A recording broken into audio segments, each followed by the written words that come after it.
একটা নির্দিষ্ট প্যানেলের প্রতিটা প্রার্থীর ভোট কিন্তু এখানে দেওয়া ছিল। এই যে রাজশাহী বিশ্ববিদ্যালয়ে নির্বাচনকে ঘিরে বিভিন্ন প্রশ্ন আছে, যখন এই অসঙ্গতিগুলো আমরা দেখিয়েছিলাম, আপনারা অবশ্যই শিক্ষার্থীদের সামনে আপনাদের নিরপেক্ষতা বজায় রাখবেন এবং আপনারা যে একটা নিরপেক্ষ অবস্থান থেকে সুষ্ঠু এবং অবাধ নির্বাচন দিতে যাচ্ছেন সেটা আমাদেরকে বিশ্বাস করাবেন, এটাই আমরা আপনাদের কাছে প্রত্যাশা করি। কোনো বিশেষ সংগঠন কিংবা বিশেষ প্যানেলের প্রতি বায়াস্ড হয়ে কাজ করবেন বলে আমরা আশা রাখি না এবং আমাদের জায়গা থেকে গতকালকে বলে আসছি আপনারা অবশ্যই ম্যানুয়ালি এবং মেশিন যে কোনো একটার দিকে যান। আমরা দেখতে পেয়েছি অসঙ্গতির পর আমরা যখন তাদেরকে বলেছিলাম তখন তারা বলেছে যে আচ্ছা ঠিক আছে, যেহেতু মেশিনে অসঙ্গতি দেখা যাচ্ছে তাহলে আমরা ম্যানুয়ালি এবং মেশিনে দুইভাবে আমাদের ব্যালট পেপার কাউন্ট করব, ভোট কাউন্ট করব। আমরা বলেছি কিভাবে করবেন, তারা বলেছে যেসব ব্যালটে ঠিকমতো ভোট না দেখা যাচ্ছে, যেমন বিশেষ করে ক্রস চিহ্ন দেওয়ার কথা ছিল, ওইখানে যদি ক্রস চিহ্ন না দিয়ে টিক দেয় বা ফোঁটা দেয় সেটা আমরা ম্যানুয়ালি কাউন্ট করব।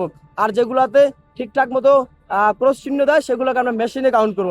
আমরা বলেছি যে এর কারণে কিন্তু দ্বিগুণ সময় যাচ্ছে এবং এর মধ্য দিয়ে আমাদের যে জায়গা থেকে যে এই ব্যালট যে নিরাপত্তার বিষয়, সেই নিরাপত্তার বিষয়টা কিন্তু আমাদের সামনে আসছে যে আপনারা কিভাবে করবেন। যখন একটা পোলিং এজেন্ট থাকবে, আমাদের সবাই তো ওখানে আমাদের লোক থাকবে এবং তারা দীর্ঘ সময় ওখানে থাকার পরে যখন এটা দেখতে যাবে তখন তাদের মতো করে ধরেন একটা ব্যালটে সেখানে অসঙ্গতি আছে, কিন্তু সেই ব্যালটটা আমার পোলিং এজেন্ট দেখতেছে বা অন্য একটা পোলিং এজেন্ট দেখতেছে, তার সামনে পড়লে সে কিন্তু সেটাকে দেখাবে না, সে কিন্তু দেখাবে যে না এটা ঠিক আছে, ওকে, তখন মেশিনে কাউন্ট করে দিবে। আমরা বলেছি যে হয়তোবা আপনারা মেশিনে কাউন্ট করেন অথবা ম্যানুয়ালি কাউন্ট করেন, কিন্তু তারা সে কথা শুনে নেয়। তারা তাদের মতো করে জানিয়েছে যে তারা মেশিনে এবং ম্যানুয়ালি এই ভোটগুলো কাউন্ট করবে। তো আমরা আমাদের মতো সিদ্ধান্ত জানিয়েছি যে এই যে অসঙ্গতিগুলো আছে আমরা আপনাদের মাধ্যমে পুরো জগন্নাথের শিক্ষার্থীর কাছে, পুরো বাংলাদেশের মানুষের কাছে তুলে ধরার চেষ্টা করেছি।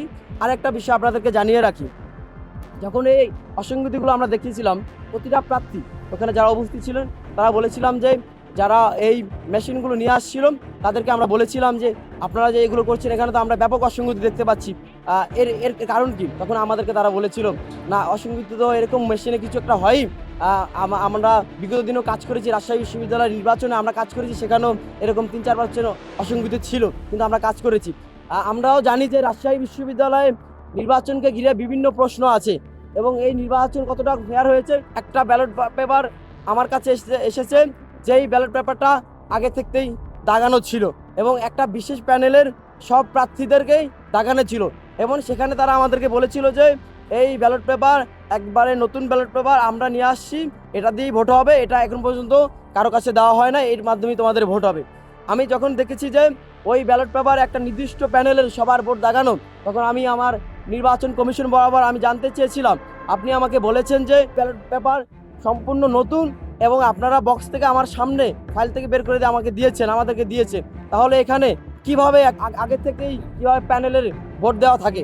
সেটা বলার পরে তারা সেখানে আমাকে সদুত্তর দিতে পারে নাই। পরবর্তীতে আমি কিন্তু এটা ছবি তুলেও আমার ফোনে করে নিয়ে আসছি, আপনারা চাইলে প্রমাণ হিসেবে দেখতে পারেন। শুধুমাত্র একটা নির্দিষ্ট প্যানেলের প্রতিটা প্রার্থীর ভোট কিন্তু এখানে দেওয়া ছিল। এটা নিয়ে আমি সাথে সাথে নির্বাচন কমিশনের কাছে প্রশ্ন তুলেছি, সেখানে প্রতিটা প্রার্থী ছিল, আমাদের শিক্ষকরা ছিল, তারাও এই বিষয়টা অবগত আছেন। আমি বলেছি যে আপনারা আপনাদের জায়গা থেকে যে আজকে যেটা দেখিয়েছেন আগামীকালকে যেটা হবে না এই নিশ্চয়তা কি?